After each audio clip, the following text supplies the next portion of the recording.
From South Carolina Public Radio, this is a special South Carolina Lead SC 2024 episode. I'm Gavin Jackson, and this episode was recorded on September 18th, 2023 at South Carolina Public Radio Studios here in Columbia. This pod is the second of several dedicated to the South Carolina 2024 Republican presidential primary. Every other Tuesday, we're releasing an in-depth episode that looks at the people, stories, places, and history of what makes the First in the South primary such an integral part of the road to the White House, which runs directly through the Palmetto State every 4 years. Through several interviews with current and former party officials, professors, operatives, politicians, and staffers, we bring you the history, context, and some behind-the-scenes insight that you won't find anywhere else. Today's episode looks at the people who make up the South Carolina Republican presidential primary and the regions they reside in our state. And to do that, we have Maayan Schechter taking the wheel. You'll hear from her in a moment, but folks, there's no wind down in this episode. I'm sorry. You're going to have to do that on your own. Gavin, I just got a new cat. No, we are not. Got a new cat. Maayan, please help me. Give him a couple. You can do it. Oh.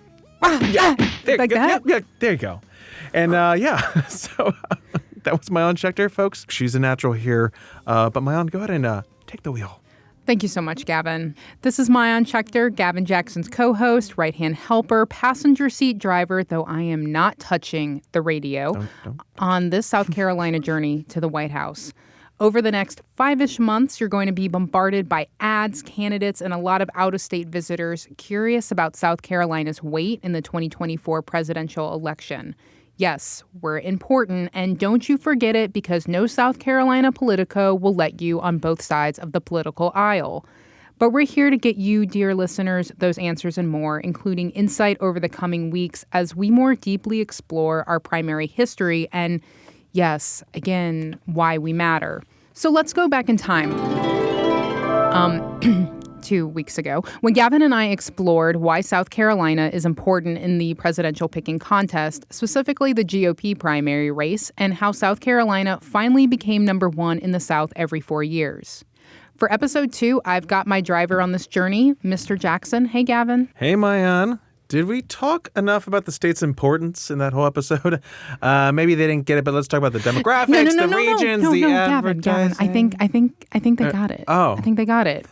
Right now, we've got to dive deeper into the primary waters, but not so deep that we're holding onto the pool walls, but deep enough so that listeners have a better idea of exactly who makes up the state GOP. So South Carolina has a few distinct regions. There's the Midlands, that's where the capital is based and party headquarters. The Low Country, right on the coast. The PD, home to the Darlington Raceway, your beloved Buc-ee's, of course. And the Grand Strand, home of Myrtle Beach in Horry County and popular among retirees and bachelor parties. And the Upstate, that's your Greenville-Spartanburg area of the state, not too far from the Georgia border, home to manufacturing companies like BMW, Michelin, Milliken, Lockheed. There's Bob Jones University, and I can't forget the Giant Peach. Each region is unique, and the voters who make up those regions are also unique. Here's Rob Godfrey, a former Nikki Haley aide and party official with the SCGOP. You know, you talk about in the upstate, you've got a strong evangelical pocket of voters who've always been important to candidates as they've campaigned across the state, and they've always been a strong part of the calculation of candidates. Even today, as you saw the Never Back Down group, that's the outside group that's supporting Governor Ron DeSantis, they've made hires of activists who have strong ties to the evangelical community and the organizing community up in the upstate because they believe that's still an important and crucial voting bloc in the state. You've got the Midlands, where you have Lexington County, another vote-rich county, where President Trump famously held a chicken bog in 2016, where then Lieutenant Governor Henry McMaster endorsed him for president, became the first statewide office holder to endorse him.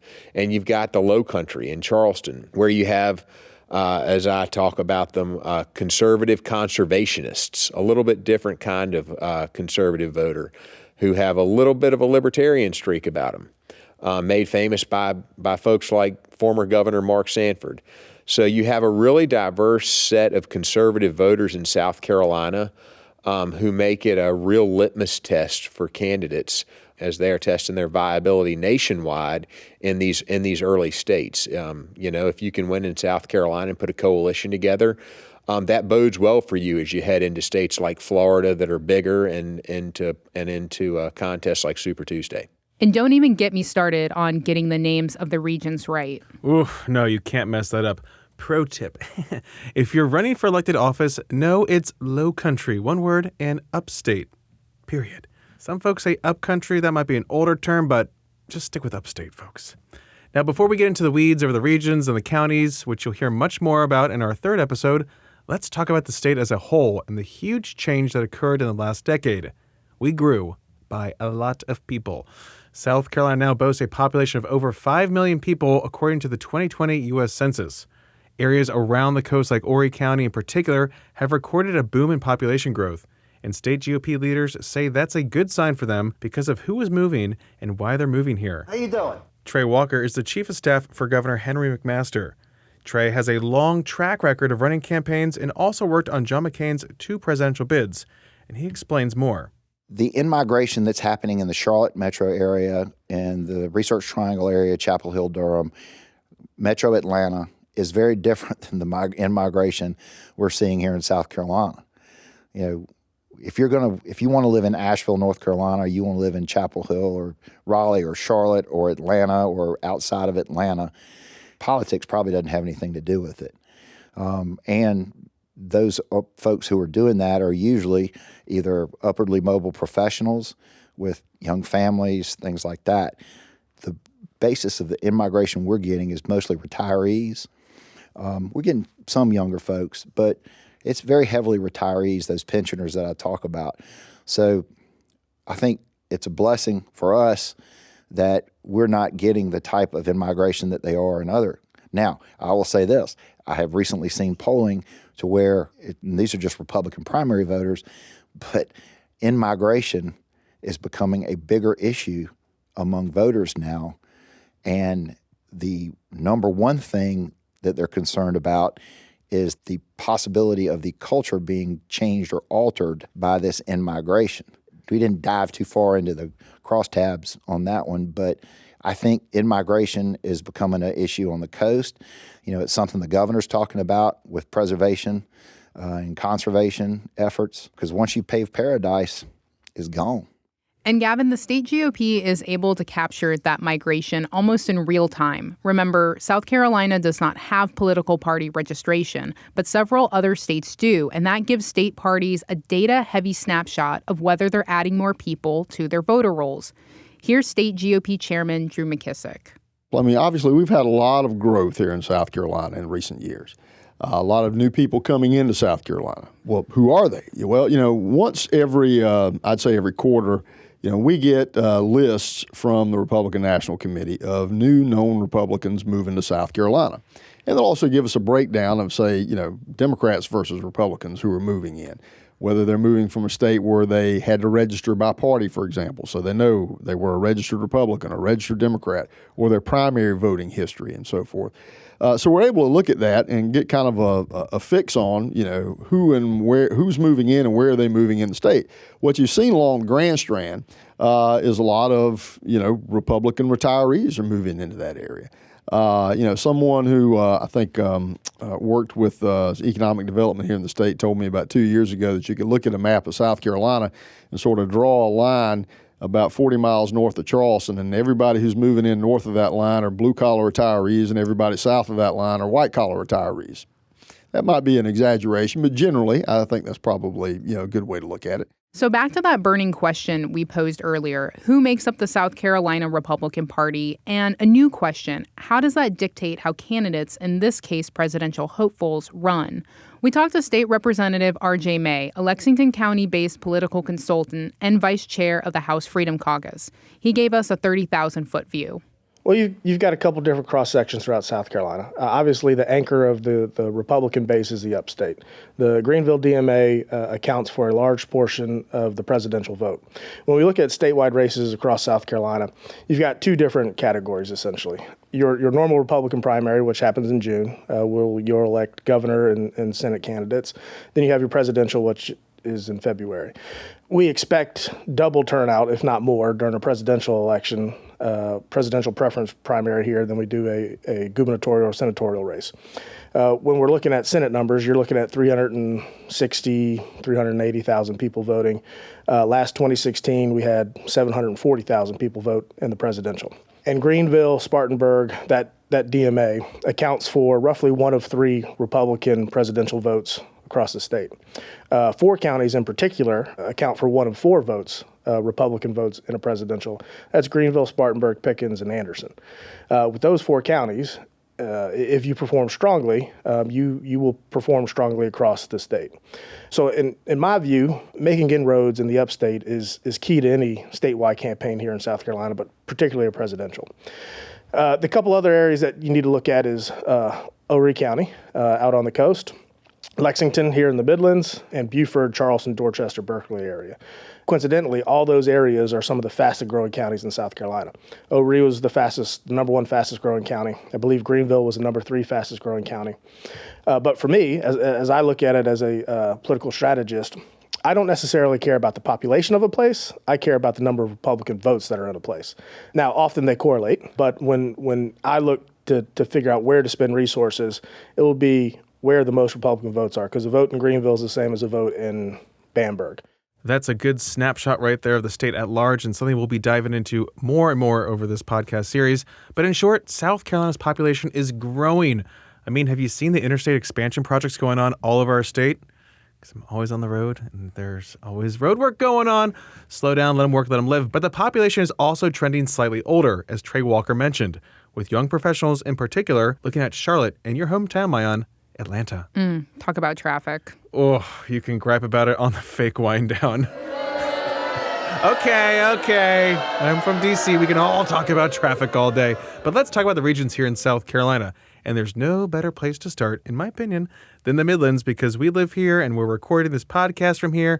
And I mean, hello, we're the capital, the State House. All the magic happens 5 months out of the year right here with the legislature in town. So like every region in South Carolina, people are going to tell you this is the dividing line and this is the boundary line.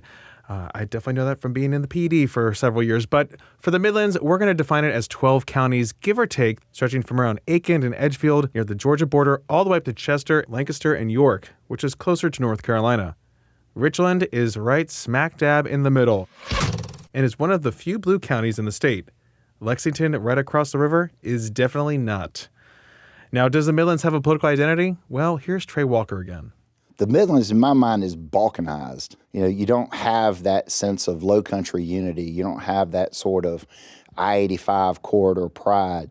We're balkanized. You've got very Republican Lexington County, although Lexington County is becoming, in my mind, a little bit less traditional, your grandfather's Lexington County, and more a new Lexington County made up of a lot of in-migration, a lot of folks that are moving out of areas and rural areas and in. So it's different. But then you got right next is Richland County, and it's a bastion of the Democratic Party. You know, that Richland County is what Democrats statewide used to rely on for that 60, 70, 80,000 vote margin coming out of Richland County to offset the Greenvilles, the Lexingtons, the Charlestons. Charleston used to be reliably Republican. Now Charleston is now a jump ball. You know, the Midlands has never really had that identity, that Midlands identity.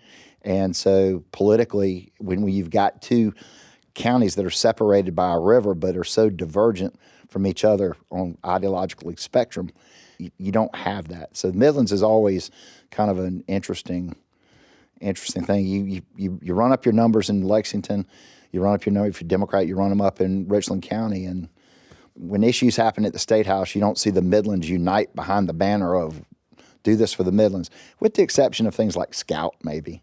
But since we're talking specifically about Republican presidential candidates, let's talk about the upstate and the Grand Strand. Those are two fast-growing regions of the state with a high number of GOP voters. And Gavin, we heard a lot from the people we talked to that there's been a great deal, perhaps, of overlap between the upstate and the Grand Strand, again, home to Horry County. Yeah, and the Grand Strand is also home to medieval times. Gavin. Yeah, well, it's okay. Well, it's just there. Margaritaville. But I'll focus, yes. When we talk to Republican legislators, operatives, and party leaders, everyone zeroed in on the big region at play these days, the Grand Strand. It's recorded a big population bump from folks up north and has become such fertile ground for GOP voters that the state party now holds a big convention there every year. Trey Walker called the surge nothing short of remarkable. What's happened with ORE is nothing short of remarkable because you've had a very homogenous in-migration of folks from what I consider to be sort of pensioners, Rust Belt retirees, teachers, cops from the Midwest, from the Northeast, who are looking to retire, who were able to convert their pensions and their homes into a nice nest egg to live in Myrtle Beach in a nice, 1,300 square foot condo or apartment. And so you've seen over time ORE County's role in the nominating process in not only the presidential but in gubernatorials. You've seen them rise in not only numbers but in prominence and then effect. And I'll give you a good example of that. In the 2018 Republican gubernatorial runoff, Governor McMaster and John Warren, you remember John Warren had a very substantial margin in Greenville. And another political consultant one time remarked to me afterwards, if you'd have told me that a candidate would get close to 70% of the primary runoff vote in Greenville County and lose the statewide primary, I would have said you're crazy. To which I responded, well, that's because you haven't been paying attention to ORE County. So conversely, Governor McMaster got almost 75% in ORE County, and ORE County turned out 1.5 times more voters in the runoff than Greenville did, and that was able, along with Lexington and some other counties, to sort of give the governor that margin in that runoff. And that, to me, is the most striking change in the last decade is ORE's prominence. So what's next for the state GOP, you might be asking yourself? Well, party leaders say they're now dominant in the upstate and the Grand Strand. So yeah, what is next? Well, here's Drew again to wrap this up. You can go back and you can look at where growth is in South Carolina. I mean, we've seen big growth in the Grand Strand area. There's still growth in the upstate. We've got growth in places like York County, just below Charlotte. And in some places, I've got a lot of retirees even moving to places like McCormick County, that are much more Republican than they used to be. I mean, we're winning countywide races in McCormick County, for gosh sakes. I mean, who would have expected that, 10 years ago? Nobody. And when you look at, say, Sun City down in the Hilton Head area in Bluffton, well, that's bleeding over into Jasper County and Hampton County now with growth that's coming in down there. We won a state house seat in Hampton County for the first time since the end of the Civil War. So you got measures of growth that are going on everywhere. I'd say obviously that's particularly concentrated and just because of population increase there. And it's definitely going to play a role in the Republican primary in this coming presidential primary and years beyond. Gavin, there's just so much to know about South Carolina's regions. And you know what? I've got an idea. Executive decision, I'm the driver of this car. We're making it a part 2. I mean, can we? Oh, we're doing it! Oh my God, Gavin, you can't just stop in the middle of Ravenel Bridge in the heart of Charleston. Mayan, this is the Low Country. Things are super chill here. We're just gonna park the car and just wait for the next episode. No, we're not moving. I'm just satisfied sitting here. There are several lanes on this bridge. Wow. Wasn't Mayan good there, folks? Her first pod taking the reins like that. So good. Man, she's a natural. Hey, whoa! 18! This is not a wind down section! You can't talk! I'm on the bridge. How are you still on the bridge? Sorry about that, folks. But in future episodes, we'll further explore where the battlegrounds are in our state, what it takes to win here, how campaigns work, the history of dirty tricks in our politics, and we'll even look in detail at the past 3 primary winning campaigns. And then we're going to give you everything you need to know about the 2024 candidates and how to vote in the February 24th primary. Subscribe to the South Carolina Lead wherever you find podcasts, and we'll have a new SC 2024 designated episode every other Tuesday. You can find out about the primary, the latest news from the trail, and more at southcarolinapublicradio.org and scetv.org/SC2024, your home for campaign 2024 coverage. As always, thanks for listening to the pod, and make sure to show us your appreciation by leaving us a review on Apple Podcasts or a voicemail at 803-563-7169. I promise we're going to change the grading to the voicemail box. You can also text us. For the South Carolina Lead, I'm Gavin Jackson. Be well, South Carolina. I don't want to do more. Some would say scared. I can do this.